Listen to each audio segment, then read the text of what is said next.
देवताओं में यदि शीघ्र ही प्रसन्न हो जाने वाला कोई देव है तो चिल्लू भर पानी के ऊपर महादेव हर काम बनता है। जलधारा शिव प्रिय, बहुत ध्यान से सुनिएगा।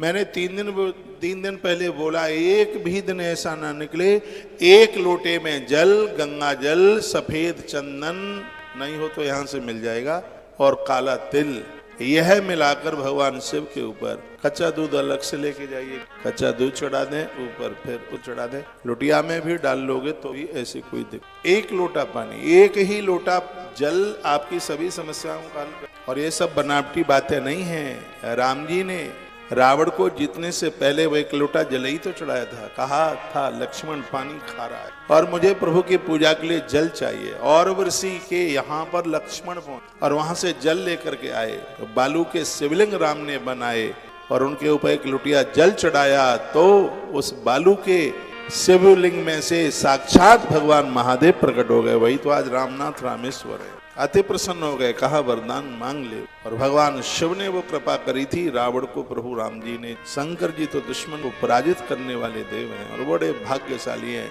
और वो श्रावण के महीने में भगवान भोलेनाथ से जुड़ गए।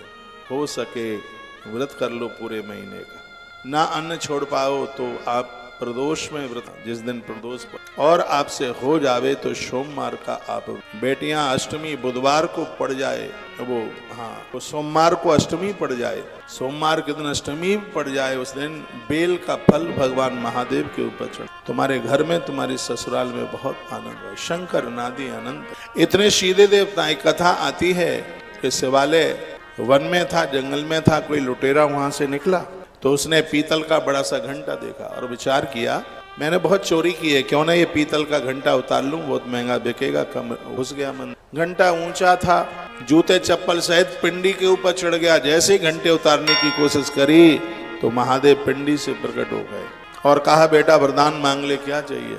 थर थर कांपने लगा वह व्यक्ति, कहने लगा, बाबा मैं तो बहुत बड़ा अपराधी हूं, मैं चोरी करने के लिए आया, मुझे क्षमा कर दो। शंकर जी ने कहा, बेटा लोग सुबह सुबह आते हैं, कोई एक लोटा जल 250 ग्राम दूध चढ़ा देता है, पहला ऐसा भक्त आया है जिसने अपने आप को मेरे लिए समर्पित कर दिया। शंकर कितने सीधे हैं। मैं आप सबको उज्जैन निवासियों को कहना चाहूंगा, आपको टाइम मिले तो इस कथा को बिल्कुल नहीं छोड़ना। 28 तारीख को शाम तक कार्यक्रम, जिसको भी जाना होगा या तो 28 की रात्रि को जाएंगे या 29 को। मैं 29 को जाऊंगा, क्योंकि महाकाल जैसी धरती पर पूर्णिमा का समय निकाला जाए तो उसकी बहुत बड़ी, पूर्णमासी की रात्रि और महाकाल की, भगवान की कृपा से मेरी हर पूर्णिमा महाकाल की भूमि पे ही निकले, तो ये तो स्थान बड़ा अद्भुत है। तो यह कथा आप छोड़ेंगे नहीं।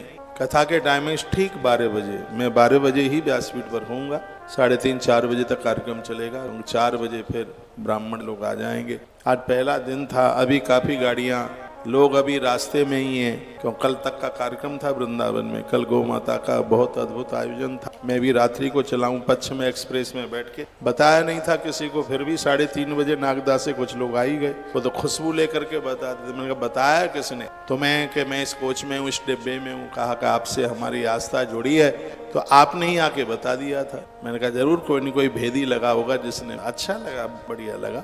यहाँ से गाड़ी पहुँच गई थी, 5 बजे से पहले हम यहाँ पहुँच गए। बाबा के दरबार में हाजिरी लग गई है। कथा में बहुत आनंद आएगा। ये नहीं सोचिएगा कि पहले कई बार से पुराण सुना है। कितनी भी बार तुमने से पुराण सुना है, 2027 का शिव पुराण सबसे हट करके आपको लगे। शंकर नादि और अनंत हैं। शंकर जी की के प्रति आस्था, बर्बरीक ने अपनी आस्था को जोड़ा और गुजरात की उस धरती पर जहाँ स्तंभेश्वर महादेव जहाँ बैठे हैं, वहां पर उन्होंने, भगवान महादेव ने उन्हें वो 3 बाण दिए जो कभी खाली नहीं जा सकते। 3 बाण धारी कहा गया और भक्त प्रार्थना करते हैं। और आज मैं इस कथा को भगवान श्याम बाबा का नाम लेकर के इस कथा को मैं आगे के लिए बढ़ाऊंगा, क्योंकि वो भगवान महादेव के बहुत बड़े, मैं इस कथा में महात्मा दधीची का नाम लूंगा, वह उनके बहुत बड़े भक्त। मैं इस कथा में भगवान उपमन्यु का नाम लूंगा, क्योंकि वह महादेव के बहुत बड़े भक्त हैं।